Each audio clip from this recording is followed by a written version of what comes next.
let's see. Is it going? There it is. I have to wait till it says live so that I know that it's actually going. Good evening, everybody. I hope everybody is doing well. I hope you guys have had a good week. I've had a productive week. I'm pretty happy with that. Uh, but before we jump into anything, I just want to remind everybody that this is a very family friendly oriented channel. I would ask you all to please be decent in the chat. No racism, no nastiness. As long as you can do that, we'll have a great chat. If you can't, then those awesome people lit up in blue with the blue wrenches are going to boot you out of here because we are not going to tolerate that. We're going to have a good chat and have a good talk tonight, and that's the game plan anyway. So, all right, so that's kind of where we're at with that one. So we got some rain. We had a oh my god, it was like you could see it coming in, and the sky's got like just completely dark. I mean, like black dark, and I'm like, okay, here it comes. It's coming. And it came and it rained probably, oh, if I had to guess, hour and a half. And then it did stop. So I'm like, okay, rain stopped. I can get more stone done. So that's what I did.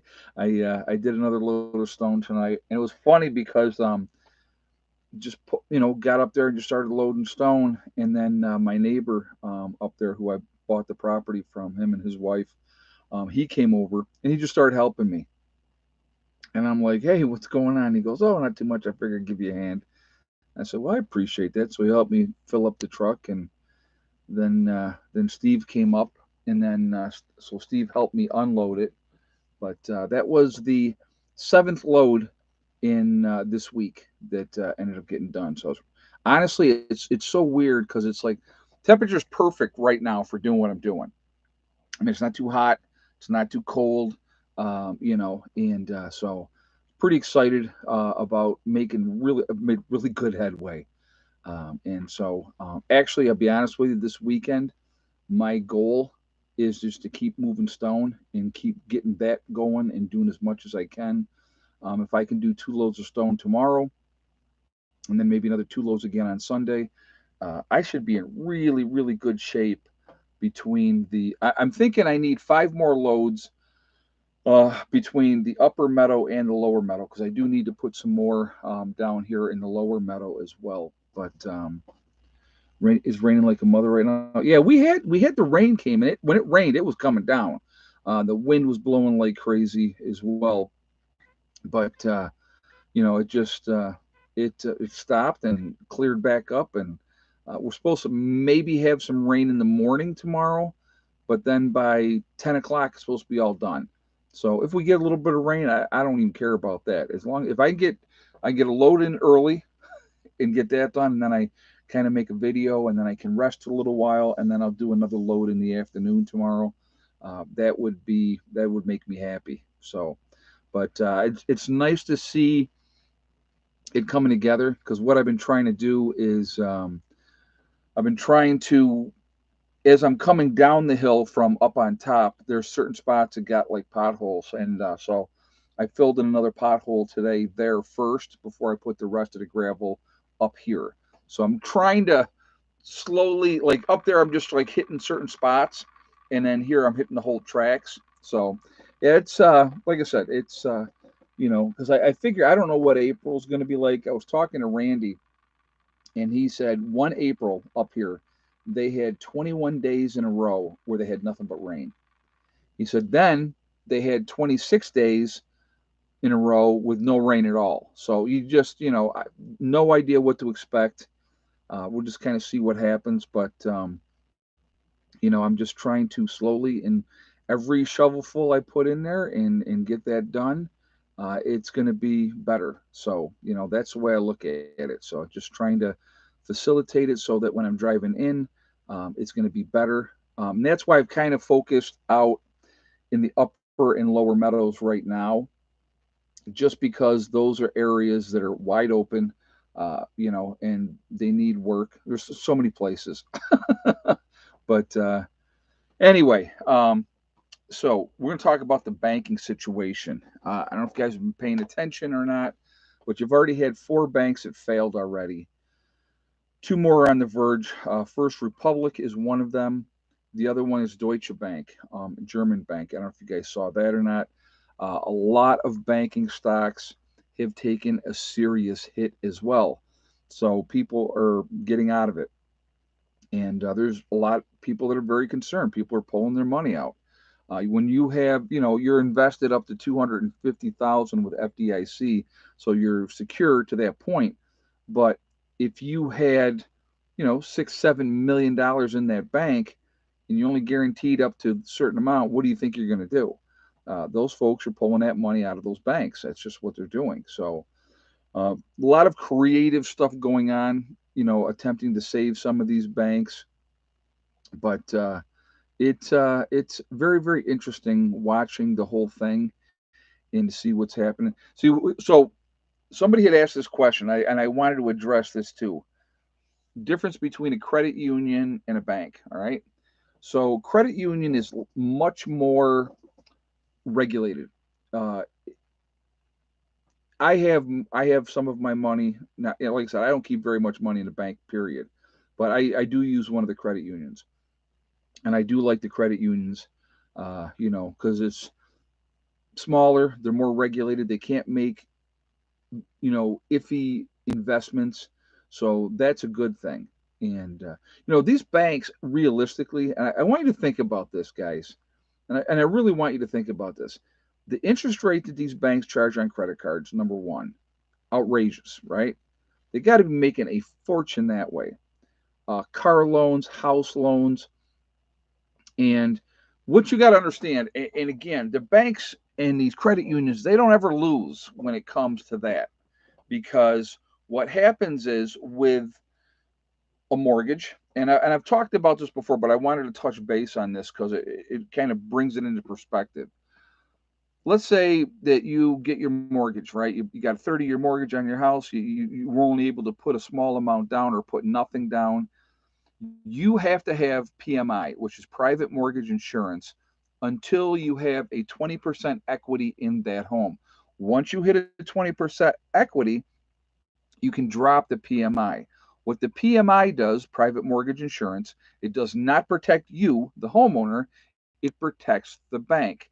So if you decide to go, screw this, I'm walking away from this and I'm not paying anymore, the bank's paid because it's private mortgage insurance. So they get the full amount of what you invested in that house, right? So let's say, okay, and here's the other thing too. All loans, any loan you're going to get ever, is going to be front loaded with interest.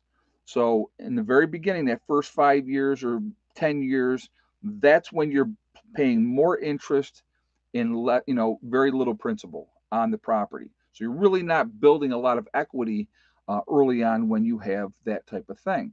So that's why they have all these creative ways for you to invest more, pay twice a month, and then because certain months have 5 weeks, and it ends up making like two extra payments a year, which brings the more on to principal. But whatever the case, there's a lot of ways that they do it. But the bank doesn't lose. So then what they do, so they get paid with the private mortgage insurance, they foreclose on the house, they kick you out of the house, and then they auction the house off again anyway.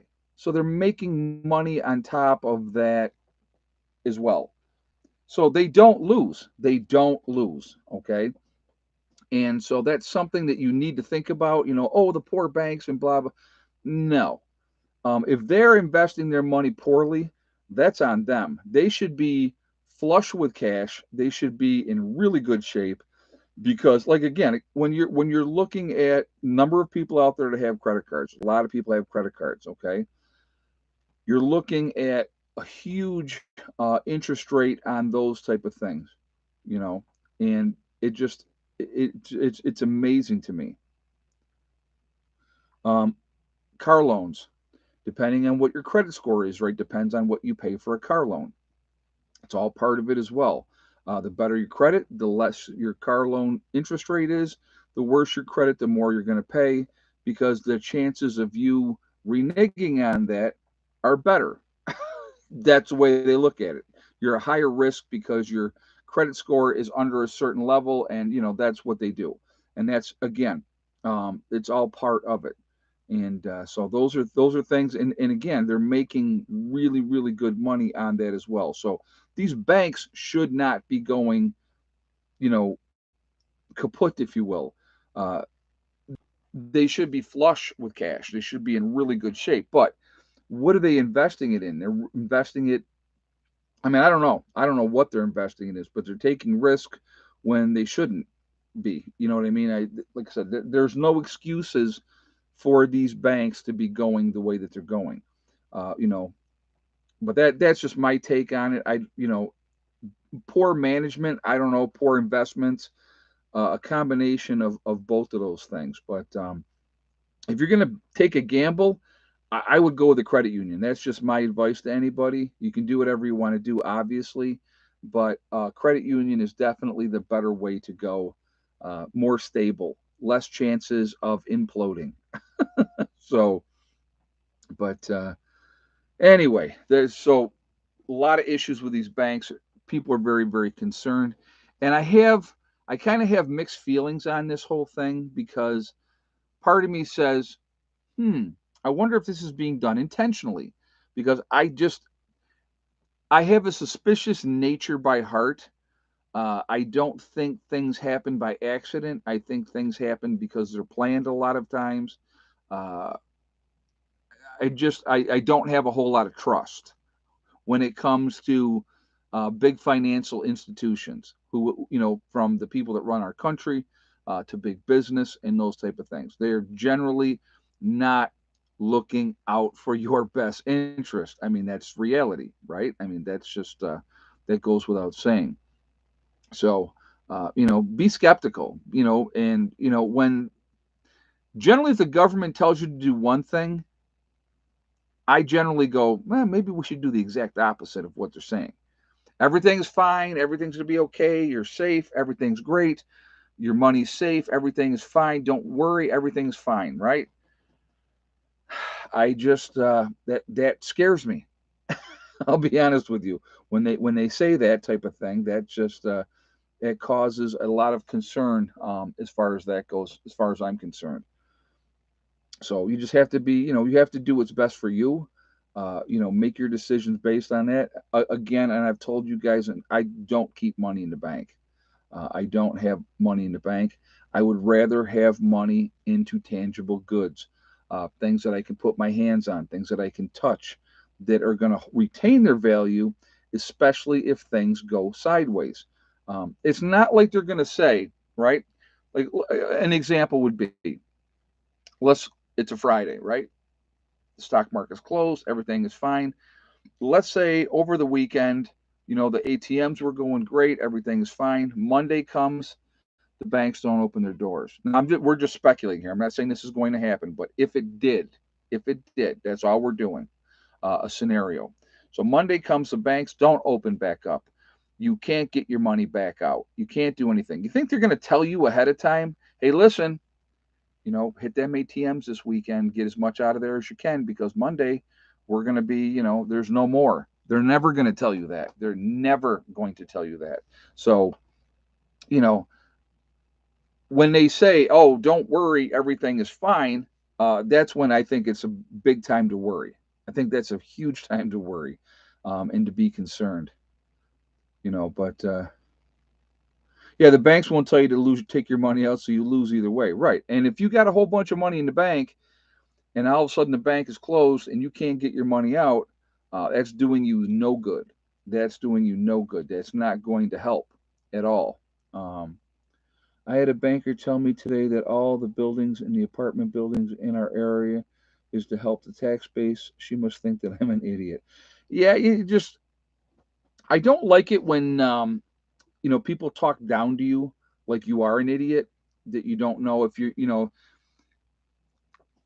like I said, I personally have a suspicious nature in general. Okay. I do not have a lot of trust for certain entities out there. Okay. I just don't. And yeah, everything is fine as in a movie script. Exactly. Exactly. But, like I said, just pay attention. Uh, you know, it, it, having and once again, and I want you to realize this, guys, okay, and I really want you to think about this. If there is truly an SHTF event that happens, and who knows what that may be, I can't tell you it's going to be this or it's going to be that. It could be any number of things. I do believe that it is a matter of if, not when, but when it does happen, your cash money that you have, a couple days is what it's going to be worth anything to somebody else until they realize that it's not worth anything, and then it don't matter. Then it doesn't matter. So you can have all the paper money on hand that you want. That's why, and I have, I've talked about this. I've talked about, some of you want to get gold, do what you got to do. I like junk silver. I think it's a smart thing to have. And when I say junk silver, I mean dimes, quarters, 50-cent pieces, silver dollars. Even if you go and you get the ounce bars of silver, it's worth it. It is absolutely worth it to have that. I think it's important to have that. I think that's something that you should have along with other things in your preps because it's still going to silver and gold are going to retain value. Now, remember this, okay? This is important. You cannot eat silver or gold. So unless you are squared away in other aspects, food, shelter, medical supplies, guns, ammo, until you have those type of things squared away where you're in good shape that way. Should you have some? Yes, you should have some silver or, and like I said, I won't do gold. That's just me. Some people want to do it. That's fine. That's their own thing, but I won't do it. I will not do gold. I've had gold in the past, and it was an absolute pain in the behind trying to get rid of that gold. And then you were paying spot going in and you paid spot going out. And if you don't know what that is, go ahead and look that up. I'm not going to explain that right now, but it's just you can get a lot more silver than you can with gold. But like I said, me personally, I like silver. So that will retain its value. That's going to be tradable. You're going to be able to utilize that in a post event, no matter what, because that's worth something. Okay. But again, don't have so much of it that you neglect the important aspects of things. I got dust on me. See the dust on there? That's from moving gravel. I didn't even realize that. But that's just me. Like I said, and I have no vested interest with any company selling silver or gold. I don't have anything like that. This is just my own personal thing to you guys. You can do whatever you want to do. You're free human beings. You can do whatever you want to do. But I'm just telling you what I believe is important, and so that obviously that's going to be up to you how you do it. So, but I would rather have, like I said again, tangible goods, things that are barterable, things that I can, plenty of food so that I can continue to eat. That's going to be important, and those type of things. So, when I go up to New York the next time, I will. I'm definitely bringing the motorcycle back. That's a no if and or but situation with that. The motorcycle's coming back, but I will be bringing quite a few other things that I've thought about. Okay, I need this, this, and this, and this. The other beehive is going to come down with me on this next trip as well, and so, I will, and I do plan on bringing more food down with me this next time. I got buckets upon buckets of food, so I definitely want to get those things going. So, like I said, it's just slow and steady, and just keep doing what we're doing, working on things. So, and speaking of food, do you have any sites selling long-term food stores? Uh, yes, I actually do right now. I am doing a sale right now with the Legacy Freeze Dried Food on my website. I'm doing a 20% off sale. So again, preppernurse1.com. Click on store. It will drop down. You'll see Legacy Foods. You can place an order there. The discount code is right there on the main page, and you can save 20% on that. Now, um, if you have any problems, please shoot me an email. and I will forward that to my IT guy, and hopefully he can walk you through and get you squared away that way. And so there's a couple people sent me emails. I got to forward them to my IT guy right now. But that sale is going to be going on until the second of April. So just putting that out there. So thank you for asking, and very like it's almost like planned. So that I like that. I appreciate that. So what species of trees are on your property? Oh, I got a variety. I have maples. I have oaks. I have pine, soft maple, hard maple, um, poplar. We've got poplar trees down here as well. So there's quite a variety of different type of trees down here. Birch, those type of things. Oh, I never killed the volume on my phone. Hold on a second, guys. Let me do that really quickly. All right. Okay.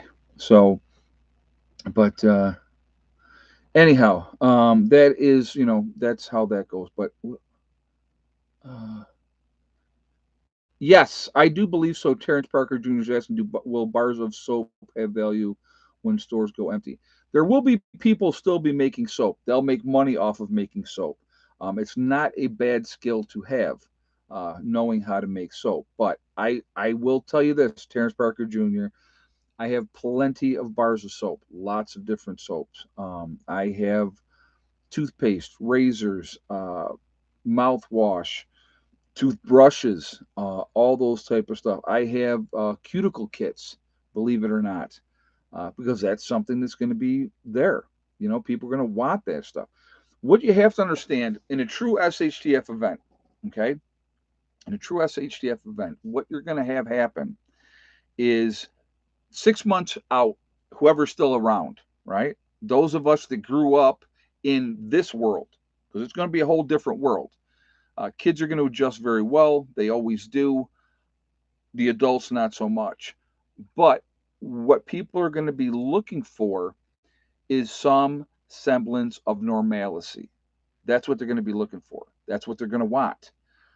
Being able to, as a woman, I mean, now I don't have to worry about that because I don't have any hair, but being able to wash your hair with a nice smelling shampoo, that's going to be important to a woman. She's going to want to have that. Okay. Some guys too, I guess, I would imagine, but I'm just using that as an example. So, um, I like the Book of Eli. If you remember the guys in the movie in the Book of Eli, he ended up finding that little bottle of shampoo and he gave it to her and she washed her hair in it and her hair smelled really nice. Um, you know, Mark says, I need to smell pretty too, Ed. It's not going to help you, Mark. Smelling pretty is not going to help. Okay. Sorry to be the bearer of bad news. I'm just busting your chops. Hey, Wesley, thank you very much for the donation. I do appreciate that. Thank you very much. Very kind of you. But again, that's what people are going to want. They're going to want to be able to take a hot shower, be able to soap up, be able to shave. If for me, it's shaving my head. Okay. For women, it would be shaving their legs or under their armpits or whatever. That type of thing. So those are things that people don't think about right now because that's not really everything's there, everything's available. But when it gets cut off and it's not there, creature comforts, exactly, Tori. People like their creature comforts. And if you have them and they don't, that's very valuable. And, so to me, I like to have a certain amount of things that to me are like, okay, do I need this or do I not? Or if I have plenty already on hand, what's the you know, is that going to be worth something to somebody? And I think yes. That's kind of the way that I. And the thing is too, realistically, think about. See, maybe some of you don't get understand, but I get it because I'll give you a great example. When I had my other bug out property in New York, not the homestead that I'm at now, but the one I had before that. Well, the one I had in New York, but the one I had before that when I was still with my ex, we were living in Greece, New York, and I had a property farther out. I had 10 acres, and we built a 12 by 24 building. and then we built an 8x8 battery room off of that building. And so, we called it the shower room because it was eventually going to be a bathroom. And we had the shower in there, had a rain catchment system. And when I finally got up there and was able to get the rain catchment system set up, get a hot water on demand unit in there, and was able to take a hot shower, right? We had our own little solar system, had a small solar system up there. But when I was able to finally take a hot shower there at the end of a day when we were working and sweaty and nasty and gross, psychologically being able to take that hot shower and soaping up and cleaning off is huge. And a lot of people don't get it because you've never gone without it. Okay. And that's just the reality. So once you don't have something anymore and you haven't gotten a chance to miss it really, but when you do miss it, then you're like going, God, what would I would kill to take a hot shower. And that's kind of where a lot of people's mindsets are going to be. They want to be able to have that normalcy. And that's another thing, and I want you to think about this as well. In a true SHTF event, if you have your bug out location, right? Your bug out locations, you know where you're going, you're going to get there. And once you get there, then you know that you're safe, that you are going to be able to have a hot meal, that you're going to be able to take a hot shower. Those are huge things. Hey, Kat, how come no one around me is noticing what's happening? Thank you very much for the question, and thank you very much for the donation as well. I would say that the reason is because most people, they want to have the rose-colored glasses on, Kat. They don't want to pay attention to what's going on because they're so wrapped up into their own little world, and they're just clueless, and they want to be clueless. They don't want to see that, oh my God, how fragile is this society that we're in? Because it's scary. When you really take a hard look at things and you see how fragile the system is, it's scary. So they just tune out and pretend it's not happening. And so those people are going to be in unbelievable trouble in a true post event.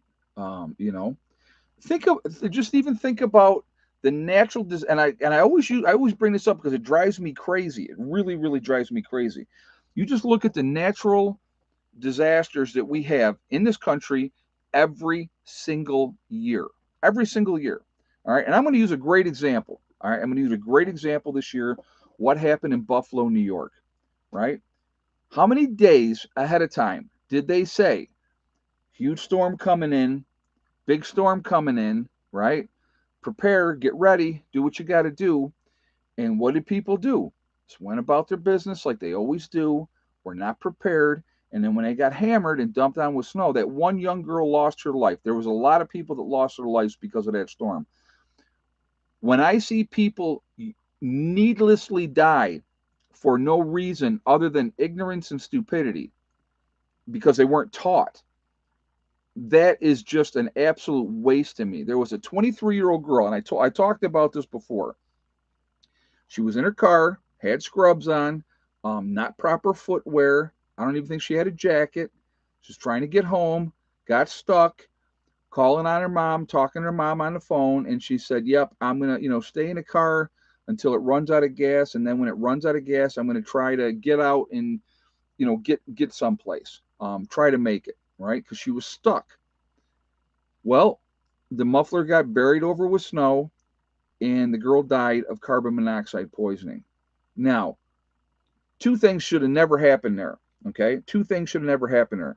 She should have had some kind of kit in the car. Parents should have taught her that and said, "Hey, listen, it's important to have something here: blankets, extra clothes, boots, whatever, in case you get in that emergency situation. Food, water, wool blanket, all those type of things."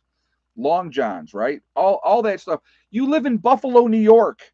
You live in an area that gets hammered with snow every freaking year. Every freaking year. Why wouldn't you be prepared for that because you live in that area? So there's where the stupidity comes in. Now the ignorance comes in where nobody taught her. Make sure you keep that muffler clear because if it gets covered over, the carbon monoxide is going to come back in the car and you're going to die. That young lady died for no reason whatsoever. And that drives me insane when I see stuff like that, because a little bit of education, why is there not, let's talk about this. Why is there not a class in school? Maybe they should call it common sense class. All right, you live in this area. Here are the natural disasters that are most likely going to happen in this region of the country because we live here. It's going to be different for every different parts of the country. If you educate these kids and you give them the tools, now then if they don't use those tools, that's their own fault. They got nobody to blame. But unfortunately, nobody is teaching these people how to help themselves, how to be proactive. So we have natural disasters continue to happen over and over and over again, and people needlessly die. They are underprepared, and we have all this technology saying this is what the weather's going to do. You better be ready, okay? So when I see a huge storm coming in, I'm like going, man, I am not going anywhere. I'm going to stay home. It's not worth my life. No job out there is worth me risking my life for, ever. Because guess what? I want you to remember this. Oh, I'm so dedicated and I'm a good worker and I got to get to work, and then you die on your way to work. Guess what? They're going to replace you the next day. They're going to hire somebody else because you can't make it there anymore. They don't care about you. They don't care about you. I want you to remember that. It's important. It really, really is. When you look at things logically, critically, planning for things, it puts you in a better chance of survival for whatever may happen. That's important. That's what counts. Getting home to your family, your wife, your kids, your grandkids, people that you care about. That's what it's about. That's what it's about. I'm going to tell you what. I have always had a bug out bag in my vehicles ever since I woke up. Right, ever since the light switch went on, and for me was Hurricane Katrina. I've talked about it many, many times. I mean, it's not, that for me was the light bulb going off. And since that time, I've done nothing but put myself in a situation to be able to take care of myself, to take care of my family, and stuff like that.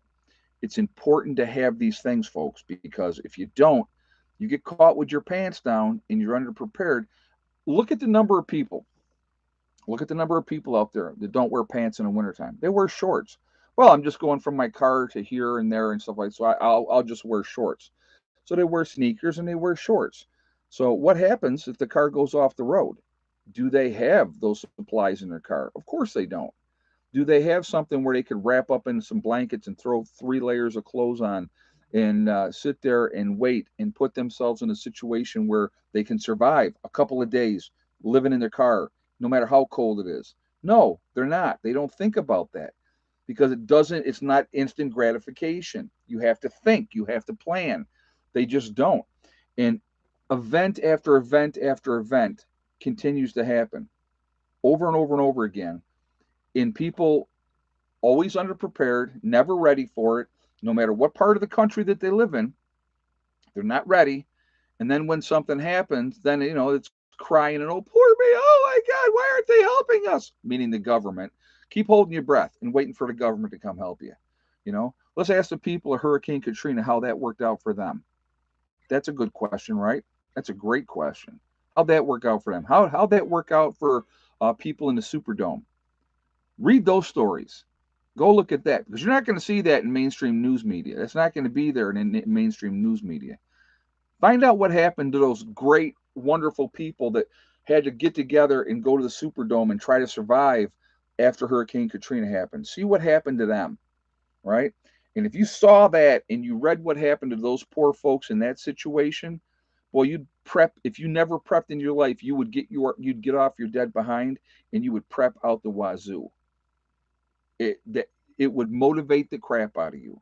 Listen to their stories, and I will guarantee you, people that survived Hurricane Katrina that were in the Superdome, I guarantee you the majority of them still don't prep. Guaranteed.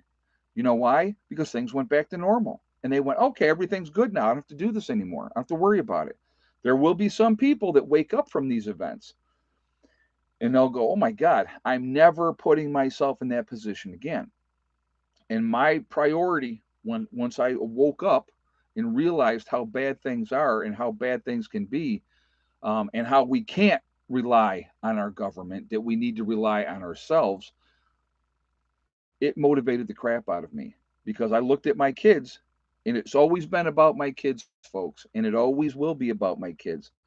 How could I look my children in the eye and say I did not think enough ahead to prepare for whatever may happen? And so there it is, you know. And so you have to think about those things because it's really, really, really important. But most people, they want to sit there with the rose-colored glasses on. They want to watch their favorite. They want to watch Maury Povich. They want to watch. I don't even know who else is on. I don't even know who's on there anymore. I don't. I haven't had TV in 9 years, so I mean, you have to excuse me.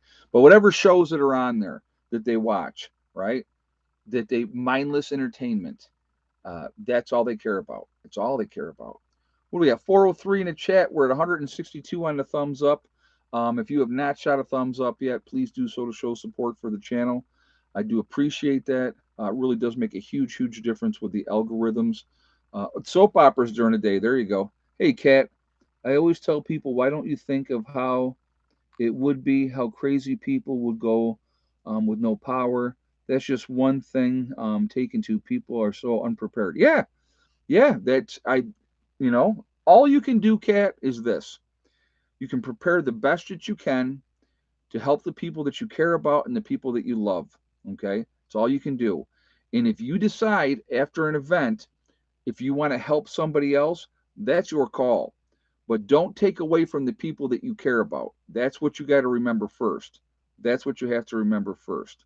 So, but yeah, there's just you know, people just want to watch football games, baseball games, basketball games, soccer games. They just want to be entertained. NASCAR, whatever their flavor is. They just want to either that or sit around and watch the soap operas all day, and not have to think. They don't want to think because thinking is scary. It's a scary thing when you have to sit down and go, man, there's a lot of bad things that can happen. Because guess what? There's a lot of bad things that can happen. Now, will they? Who knows? But something's going to happen. Guarantee that there will be something, either natural disaster or a personal event that affects your family, that affects your town, that affects your state. There's always something going on like that, always. And if it's something personal that affects your family directly, you know, the more prepared you are for that, the better easier it will be to navigate through that time. And that's important. That's important. So, but yeah, it blows me away. It really, really does. Especially when you like California's a great example, and I'm not picking on California, but I'm going to use it as a great example. Every single year, every single year, you are going to have the fires. It happens every year, without fail, without fail. So why are you not building accordingly? Why are you not preparing accordingly, knowing that, oh my God, we may have to jam out of here at a moment's notice, and leave most of your stuff behind, right? That's what happens. That's what they do. You know, everybody's got to go. Boom, you're done. That's it. And then all the stuff that you had in your home, it's all gone. It's all gone, burnt. And then what do you do, right? Are they going to keep giving you, and I hate to think what the insurance premiums for those type of towns are, where you have a real high probability of fires. I hate to think what the premiums on those homes are. It's got to be outrageous. So, but it's just, but again, you know, if you're on the East Coast and you're up in New York, Vermont, Massachusetts, Connecticut, all that, Pennsylvania, even, Michigan, Illinois, North Dakota, South Dakota, you're going to get cold weather. You know it's going to happen. There's no ifs, ands, or buts. It's going to happen. So the more prepared you are and the ready you are for those type of situations, it's going to make your life easier. See, that's what I don't get. I don't get, why would you not want to make it easier for you and your family? So when everybody else has to run to a shelter and go be with a bunch of strangers that they don't want to be with, you can stay home. You can stay home. Go, okay, okay. So what? Big storm's coming in. We got a wood stove. We got plenty of wood. I got water. I got food. We don't have to leave here for 6 months if we don't have to. You know what I mean? That's why we do what we do. We have plenty of gas and plenty of propane, and we have a backup generator, and whatever the case may be. That's why you do what we do. I mean, it just it and here's what I love. And then people call us crazy. We're crazy. To me, the unprepared, you are the crazy ones. Because when it all goes down, you are in big, big trouble. And again, and I've said this many, many times, and I will say this again, 93% of people are not prepared for a 2 week disaster. A 2 week disaster. So, what happens if a 6 week disaster comes to a large portion of the country? What happens then? The government's going to save the day? They can't even take care of an isolated event in a small area of the country. What do you think that they're going to be able to do on a large scale event if something happened? What do you think that they'll do? Think about the people think about the people that are not nice people now with rule of law. So now all of a sudden, no power, so no cameras are working, nobody's videotaping or recording anything because it can't, right? What do you think bad people are going to do in that situation? I will tell you what bad people are going to do in that situation. They're going to do whatever they want to because they don't have a conscience now. They don't care now. In a post event, they're going to do whatever they want to do. Period. End of story. You know, and so my concern has always been this, and I've said this myriads of times. Good people need to survive what's coming. Not just the bad people, not just the strongest and the biggest and the toughest. Good people need to survive. Just because you're the biggest and the strongest and the biggest bad A out there, don't necessarily mean that you're surviving an SHTF event. Um, Cunning, stealth, preparedness, those things are going to be huge. Okay. Cunning, being able to figure out, okay, what do I got to do? How am I going to survive? You know? And so, are you ready for that type of thing? Like I said again, and I know I repeat myself a lot with a lot of these things, but I think that they're really important, and that's why I do it. When SHTF happens, and I believe it's a matter of when, not if, my priority is to hunker down. Me, my group, my family, hopefully they all get here, and we're staying put. We ain't going anywhere. We're going to take care of what we need to take care of here. We'll be busy. I can guarantee you that we'll have plenty to do, and there'll be something to do every single day. Just think about gathering wood. That's going to be a chore in itself. You're going to have a ton of wood. You got 40, 50 people, in your group. You're going to need a lot of fuel. So, um, defensive positions, putting in crops, taking care of animals, all those type of things. There's going to be so much to do. It's going to be crazy. Building more structures for people to live in. I mean, you think about, okay, so let's look at this realistically right now. SHTF hits tomorrow. What do we have here at the homestead right now for people to live in? Dave's got his his um, travel trailer, so you maybe fit a couple people in there. We got the blue house, maybe fit a couple people in there. I got my camper, probably fit 4, maybe 5 people in here. We got Mark's building, fit maybe 4 people comfortably in there. Okay, um, but if we got like 50 people, that ain't, we have the tents, so we definitely could put a bunch of people in the tents, but we would be building.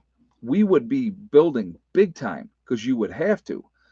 You would have to have people, the shipping container. Yeah, yeah. If we had to, we could put people in the shipping container. Absolutely. But again, I mean, we would, we would do what we had to do, but building would be a huge factor of what we were going to be doing. That would be a huge factor. And then, collecting enough water every day, just water alone. Think about that. You're, in the amount of food that you would have to feed that number of people. So now you're looking at gathering, hunting while there's still game to hunt. I mean, there's an endless amount of things to do. Oh, yeah. And then, by the way, on top of all that, security and safety to make sure somebody else isn't coming to try to take what you have. So it's just there's a lot. There's a lot to it. So, but all right, egg count time. Time is flying by here, and I am actually looked at it, and I'm almost on time with this, which is good. So, how many eggs today? And yes or no for Miss Thickneck? Go ahead and give me your guesses, guys. So we will go from there.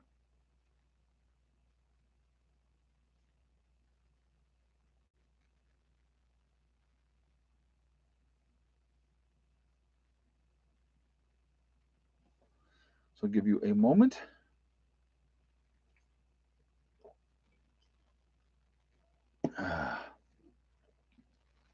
Time's flying by tonight. It's amazing.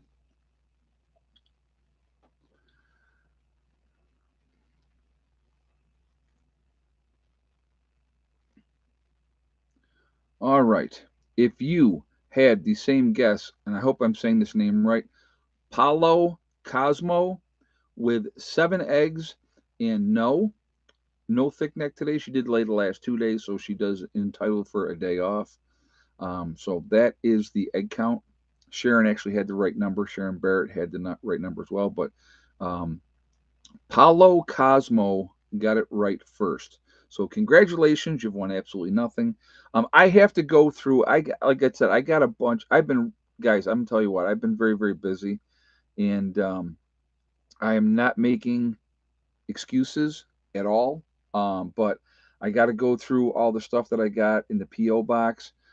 I've been hyper focused on Stone, and I'm not gonna lie, I've been like a dog with a bone on Stone here, and so that is right now is priority.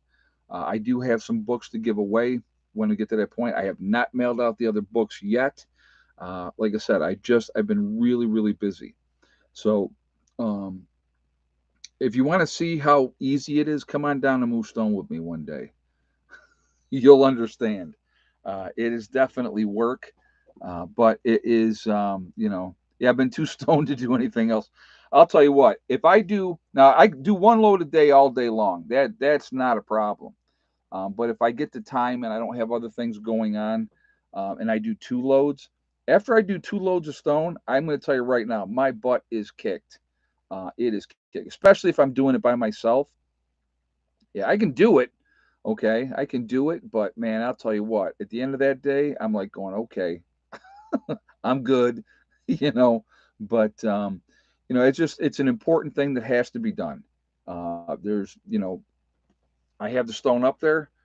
It needs to get down into this road, and so if I just keep doing it, like I said, I did a load this evening, and uh, that's why I don't think I even set up the live stream to almost 7 o'clock because I was moving stone.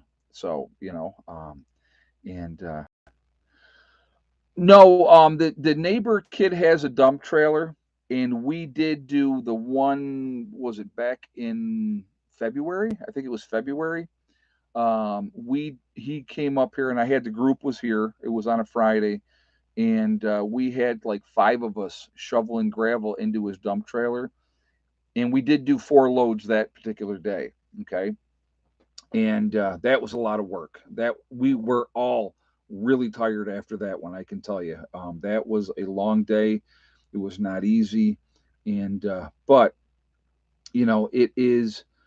It's like I said. It's just and that, like I said, that's 4 loads in a dump trailer. So that was a lot of stone that we moved that particular day.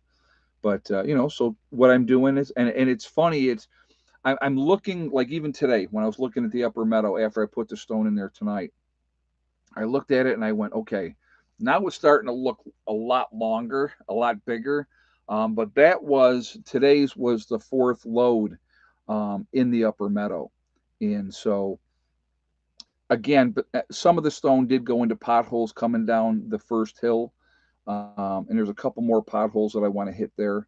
But I just I'm excited about it. I tell you, I feel freaking fantastic. I'll be honest with you with that as well. I mean, believe me, if I was hurting, I would take a couple days off and not move stone.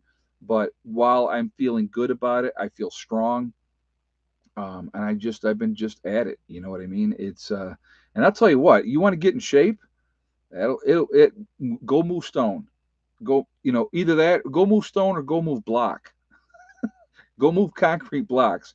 You know, yeah, no. So Okie Ford just said there will always be maintenance on the finished road. Absolutely, but here's right now what you have to understand is I got these ruts in the road that suck, and so I am filling them with rock.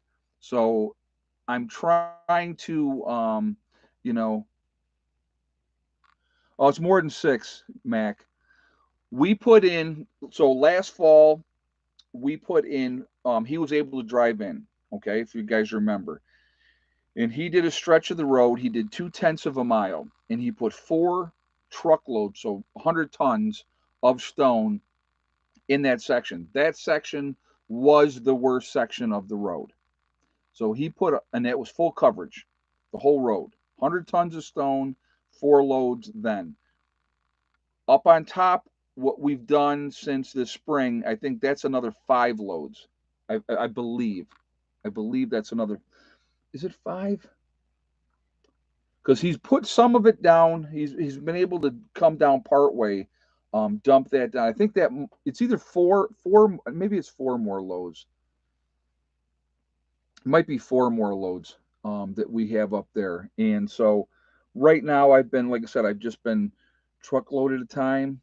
And is a truckload of stone expensive? Okay, our Gold. I'll give you an example. 25 tons of number 2 stone, and that's what we've been putting in the road. The bigger stone, the number 2 stone, generally runs a little over $600 for a load. If it's 25.6, it could be, $630 in that range. So no, it's not cheap by any stretch of the imagination. Uh, Probably by the time we are done with the road, my guess, and it's a conservative guess, where we'll have about $15,000 into just the road. Now, once the road is completely from the top coming in all the way back to here, and it has at least stone in all the ruts, then it's going to be maintenance after that. And here and there we'll add. It's going to be an ongoing project. The road is hugely important. You got to be able to get in and out. So, um, you know, it's just work. And right now, because he can't come in and drive in with a load of stone for me, if he could come in and drive in with a load of stone and set up his thing and just hit my ruts, he could do a lot of coverage for me. But he can't right now. Road's too wet. He can't get in here. So unfortunately, and I was thinking, I'm like, I got to get this road done. If you guys go back and watch the videos and see how bad that turn was, where my property line starts, it was a freaking nightmare. It was a nightmare, but it's gotten better. That part is, there's some of it is sunk down a little bit. I got to put a little bit more stone in a couple spots there, not a lot. But that from now on, that particular spot, strictly maintenance. And as I've been putting the stone coming up the hill, right, in the ruts, that's going to make that better. And when it rains and it's all wet and muddy, we're going to still be able to ride on that stone and get in and out. And, but it's like I said, it's just going to take time. And so my thing is right now, are there other things I would like to be doing on the homestead? Yeah, there are. But I also know that I'm here more than anybody else, obviously, because I live here. So I'm just, yeah, we're working on the base layer right now. Eventually, I'd like to go over the top of it with a nice crush and run once we get a good base on there, and then it'll all pack it down. But the crush and run's got to go on top of that number two stone. But that's down the road. And, it's, I'm here. I can get at it. I can do it. It's something that I do. It sounds bizarre. Okay, it sounds bizarre. I enjoy it. I enjoy doing it. People talk, oh, get the roll off thing. If I have a ton of stone on that bed, I'm not going to be able to roll that off. It's not going to happen. Number one, and I need to focus on the ruts. I don't want it going over the whole road. So that's why I'm doing it the way that I'm doing it. So I mean, I appreciate the advice where people say get the roll off thing, but that just wouldn't work. Not for what I'm doing. So, but like I said, as long as I'm making headway and I'm seeing the progress and I'm seeing it get better, it makes me feel good. It really does. So I'm getting the high off of that. I'm getting the high off of working out because it is definitely a workout. It's going to make me stronger and it's going to make me be in better shape. And I just do what I can do. That's it. So, but well, the road, what we already have a name for the road starting from my property line. If you guys remember that, my sister bought the road sign, and it's PN one way. So it's kind of like an oxymoron because it's one way in and one way out. But yeah, it's that's I have that. I got to put that. This that'll get posted this year. I'll put that up where the property line starts, and I'll put that sign up there, and it'll say PN one way. So I will be mailing stuff next weekend. Okay, thank you very much. Thank you. But yeah, the gravel gobbler. That'd be a good name for the rest of the road. God, I like that. That's pretty funny, Mac. But like I said, it's just and the worst part is there's other parts of the road that I should be hitting right now that are bad. But I'm like I don't care about that other part right now. I'm going to focus on this. Once I get this up here done, up here, and then probably two more loads on the backside here on the lower meadow, at least two more loads over here. Then there's one spot in the woods that I really probably could put 4 or 5 loads in right now, and I'll do that then. But it all comes down to what you think your life is worth. Um, you're doing an outstanding job. I've been working on my property mostly by myself for like 40 years. Yeah, thank you very much, man. I appreciate you saying that. And it's just, to me, it is, you know, I enjoy seeing things get better. I enjoy seeing the progress. Again, the workout is the workout. Um, Literally, I mean, I'm not trying to be showing off, but I mean, that's all rock hard. I mean, there's no, you know, so I mean, I am getting in really good shape.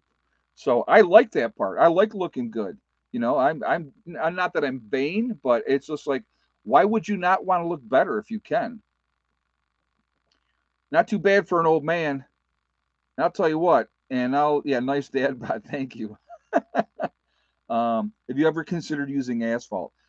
Very, very expensive. All seeing cat. Very, very expensive. And what you have to understand is the road itself, other than when I get to my property, it's not mine. The road is not mine. I have the right of way, I have the easement, but I also have the right to be able to do what I want to do. Why would I pave somebody else's property? You know, that's a lot of money. That's a lot of money to pave a property. And what they would have to do if they were going to pave it, they'd have to scrape it all down first. The cement bags work great. Um, Hella's sleeping right now. She's back here sound asleep in her bed. Yeah, the cement bags ended up working fantastic. I'm beyond happy with how that worked out. And like I said, I've been using that, you know, um, every day. And with working now, I'm working up the hill, and it's coming. It's coming. She's so beautiful. I love her coat color. Yeah, She can be a pain in the behind, but I love that dog to death. I'm not gonna lie, and I know she loves me. So I'm like Steve will always go, do you think she could get closer to you? I said, I don't think so. A lot of times she's right there leaning against me. I mean, unless she's out running around doing her thing, but she don't go far. She does not go far. So, but I get excited when I see her in the videos. It's all right. Nothing wrong with that. No, she's a good girl, and she's enjoying her life, and she just like I said, she's very very loyal. She's such a good dog, but again, we're making continuous progress. And I've told you guys, how many times have I said, I talk about STD, right?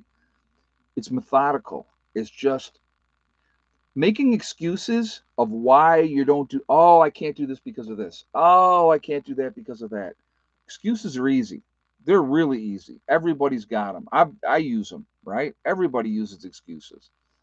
But to get yourself in the mindset, and that's kind of where I'm like, I was telling Steve today, I said, I'm in a zone. I'm in a zone right now with this road. And he's like, yeah, he goes, you've just been going freaking crazy. And I'm like, I'm in a zone. And I'm like, I'm going to do what I can do. And if I get, and I'll be honest, if I get tired, do I have any black walnut on the property? That I don't know. I may. I would have to look again because we did a whole list, and I can't remember if I have that or not. But I just, like I said, I'm really, really focused, and I want to see the progression. And if I get tired, I'll be honest. If I get really tired and I'm going, I need to take a few days off, I'm going to take a few days off.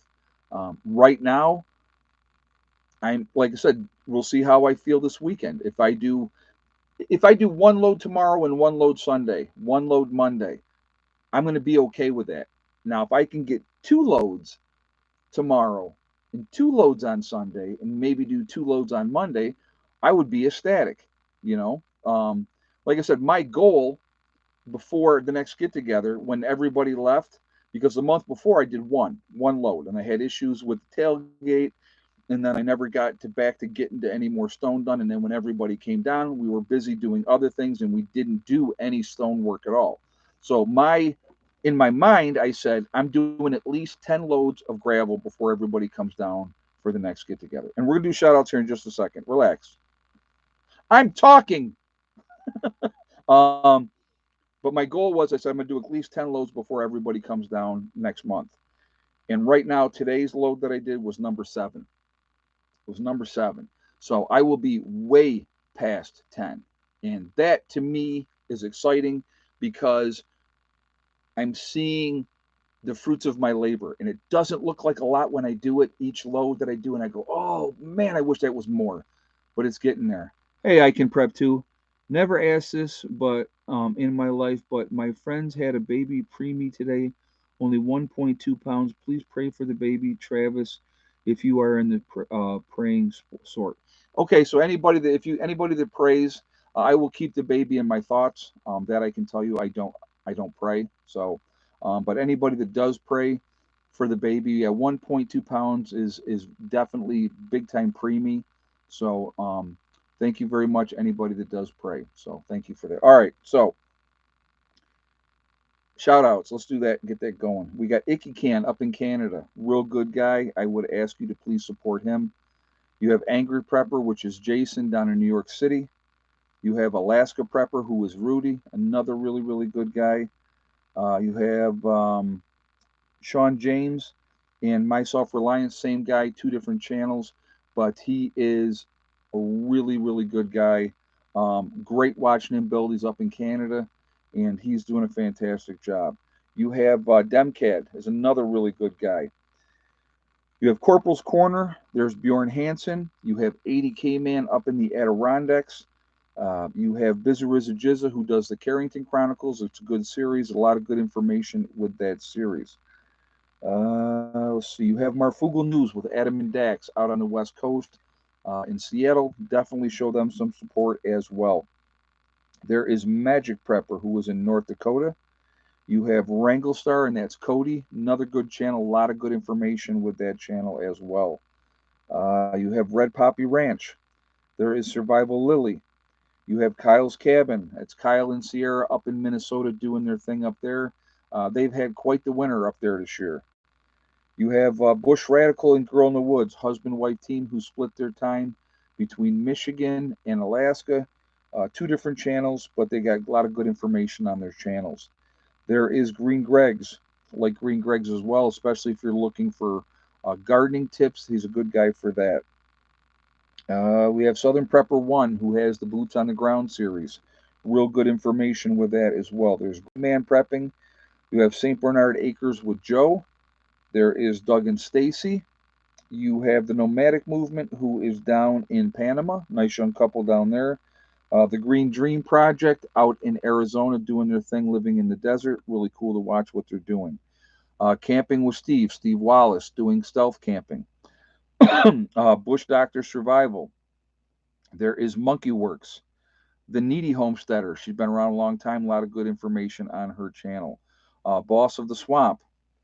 There is Diamond with the Oppenheimer Ranch Project. Another really good channel. A lot of good information on his channel. You have Patera with the Appalachian Homestead. There is City Prepper, Lumina Acres. You have Suspicious Observer. There is Bear Independent, the Uneducated Economist. You have Bushcraft Bear in the Canary Islands in La Palma. There is Mary Greeley News, giving you all the latest information and updates with Yellowstone and everything that is going on with that. There is Adapt 2030. There is Malachi's Corner. You have Ice Age Farmer. If you're going to get your weather, there's only one guy to get your weather from, and that is Ryan Hall Y'all. Ryan Hall's a great guy. A lot of good information. He gives back to the community big time as well. Deep South Homestead, The Outsider. You have The Fit Farmer. There is Prep Rebel. Simple Life, excuse me, Simple Life Reclaimed. There is Townsend's. You have The Prepared Mind. There is Pinball Preparedness, who is in Tennessee. East Tennessee Preparedness. You have the Economic Ninja and the Little House Off Gritty, also in Tennessee. Those are the shout outs. I know there's other ones that people will put up there, and that's fine. But there's a lot of good channels out there. There's a lot of good information. We should definitely be supporting each other. And I think that is important that we do so. So definitely do that. So anyway, so tell them Prepper Nurse One sent you over if you haven't been over there before to the different channels, and kind of go from there. All right. Anyhow, so continue to prep, guys. I think it's hugely important. Stay active, stay focused. Don't let the distractions distract you, because they're always using distractions. There's always something that's being the next distraction that's going on. Stay focused. Take care of what you can do. Control what you can control. I think that's really important. I was under 4 pounds. My sister was larger. Can't tell you though now though. Well, the twins, when the twins were born, they were 5 pounds. Let's see, it was 5 pounds 2 ounces, and then like 4 pounds 14 ounces, something like that. It was over 10 pounds a baby that my little bitty ex-wife was carrying. So they were premature, but they were really healthy. They did fantastic. Obviously, they're both doing great now. So, but yeah, they were. And now me, when I was born, and my mom was tiny, um, I was 9 pounds 2 ounces. So I was a big baby. I was a big baby. My grandma had twins that were over 8 pounds apiece. Wow, that's crazy. That's crazy. Your poor grandma. That's all I can say. Poor grandma on that one. But anyway, Tony Draper, 12 pounds. Wow, that's a big baby. But yeah, it's just that's interesting. That's pretty wild, actually. But I want to encourage you guys to continue to prep. Take care of what you can take care of. Do what you got to do. Focus on that. Again, it's controlling what you can control. That's important. So the more things that you can take care of, that you can control, you're going to be in better shape in the long run. So, but now everybody's giving their birth weights. That's funny. I was bigger than you. I was a good sized baby for the time. Let's put it like that. I was one of the ones they used the forceps on too. So that's probably part of the problem. They use the forceps where they put it on your head and they pull you. So that's probably it has. See, the trauma started early, folks. The trauma started early. So, oh my god, they don't use those anymore. They have like a suction cup thing that they use now. They use a suction thing to help pull the baby out. But the umbilical cord was wrapped around my neck 3 times. Well, that explains a lot. Then that explains a lot. I'm teasing you, but pull you out like a bot fly. Oh my god, that's freaking hilarious. That is hilarious. Yes, the suction thing makes yeah, it's weird with the noises. Yes, but that's what they got away.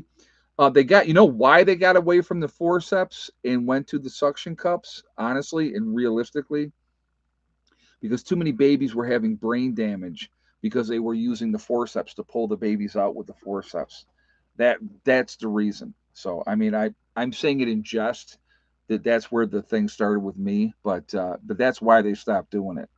So but my mom pushed so hard that I flew across. Oh Jesus, JJ, do you have a little Superman cape on too? Yeah, there was a lot of lawsuits because of that. Yes. So well, I will tell you what. There was so much pressure.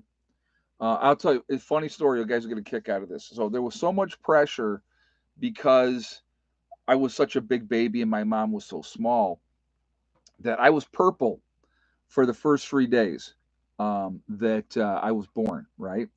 So when they brought me to my mother the first time, and she sees this purple baby, she thought I was black. Right. So she was like, "That ain't my baby." And they're like, "No, ma'am. Yes, this. It's your baby." And then she was like, now my father's name it was Harold, but everybody called him Bud. And she was like, "Is there something that he didn't tell me?"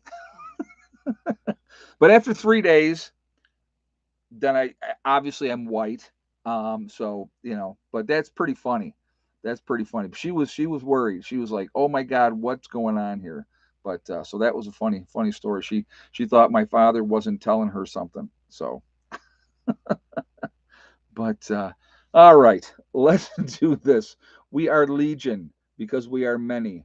We are all over the country. We're all over the world. We are a huge network of people. Where is everybody from tonight? We have Philip from Melbourne, Australia, in the house. How's it going tonight, Philip? Okie Forge in Nowhere, Oklahoma, still my favorite name. Dayton, Ohio. We have New Mexico, Waterloo, New York, Inverness, Florida, with Clyde in the house. Nate from New Mexico, Verone, BC, Canada, with Gypsy Mama Preppa. Let's see, what do we got here? Tucson, Arizona, with Angela. Oregon. We have Southwest Ohio with Barbara. We have Connecticut, North Hollywood, California, with Miss Mary. The UP of Michigan with Dawn. Bumstead, Florida. Raleigh, North Carolina, with Terrence. Georgia in the mountains with Hakeem. Leesburg, Florida, with Joan. Northern Ontario. Troutman, North Carolina, with Troy. Southern Oregon with Bonnie. Greenlee County, Arizona. Pennsylvania with Freehawk. Warrensburg, New York.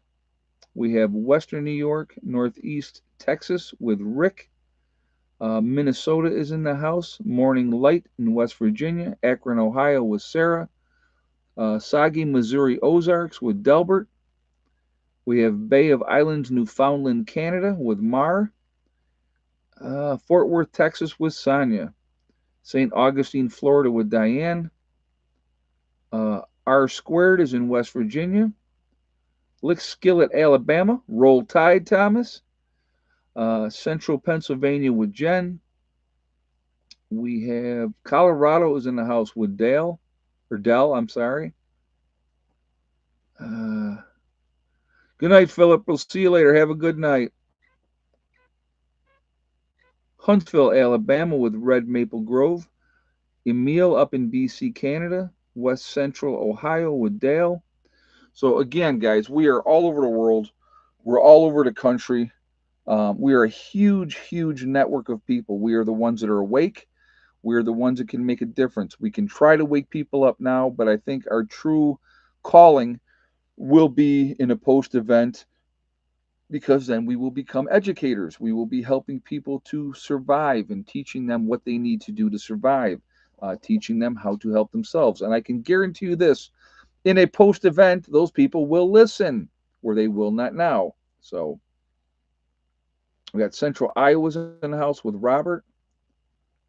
So, but yeah, that's they'll listen then. So now that comes down to, do you want to help people at that point in time? And that's going to be obviously your choice to do that or not do that. But I feel it's kind of like an obligation. Again, I'm not going to take away from the people in my group or my family. I will tell you that right now. But I do believe that we need to try to help other people if we can. So I want to thank my moderators who absolutely do a fantastic job keeping the chat clean. It means a lot to me, ladies and gentlemen, that moderate for me. I appreciate you very much. I also want to thank all you guys for being here in supporting the channel and supporting me. It makes a big, big difference. It helps to motivate me to want me to do more to show you what can be done. You know, I get a kick out of when people say to me that I'm too old, that I can't do it anymore. And I will use the same words that I've used for years and years and years. And that is, watch me. You'll see. Don't count me out. Don't tell me what I can't do, because I will show you what I can do. Period. End of story. So I will do what I can. When I get tired, I will stop. And that's just how it goes. I will continue to do as much as I possibly can. Like I said, I this week I have felt great. I've gotten a lot of work done, and I've been happy about that. And we're just going to continue to do that. So, but anyway, guys, remember, we truly are all in this together. We are one race called the human race. Um, we have to stop letting them divide us. We're all human beings. We all bleed red. So the sooner that we can get past the nonsense and the silliness of the tools that are used to divide us, they use race. Obviously, that's something that's been going on forever and a day. Religion. That's a hot topic bed right there, right? Uh, Political affiliation has become something that, us and them, which is ridiculous. And vaxxed and the unvaxxed. I mean, that's kind of more going away now. But I think that, if we can put all that silliness and nonsense behind us and come together as human beings, truly, there is nothing that we could not do. There's nothing that would stop us from doing the things that we need to do to make this planet, to make our world a better place, to help each other out. Uh, you know, it would be great. I would love to see that in my lifetime. I don't know if that'll ever happen, but it would be nice. Also, remember, guys, to hug and kiss the ones that you love. Tell them every single day. Tomorrow is not guaranteed. We never know what's going to happen in life. So it's really, truly important that we tell the people that we care about every single day how we feel. Um, Tomorrow is definitely not guaranteed. So let the people that you care about know. Last but not least, STD, step, thing, and day. One step at a time, one thing at a time, and one day at a time. Whatever you are trying to do, whatever you are trying to accomplish, you can do it. The only person that is going to stop you from achieving your goals is you. That's it. If you set realistic goals and then set about to making them happen, there's nobody's can stop you. And do something, set something easy that you can accomplish, get that done. Then you check that off your list, and then you go on to the next thing. And you just do that like that, and everything is possible. The biggest key is staying away from negative people that tell you what you cannot accomplish. Don't let those people hold you back. Whatever your dreams are, follow them. I think that's important. We got to have dreams. We have to have things that we strive to do. And as long as we can continue to do that, we're going to be okay. So, anyway, guys, please be safe. Please continue to prep, continue to get ready. And unless you see a cute dog and then you have to stop and pet it, right? Well, of course, of course. That's how kind of how that goes. Be safe this weekend, folks. Keep prepping. Keep doing what you can. All right. I will talk to you all later. Prepper Nurse One out for now.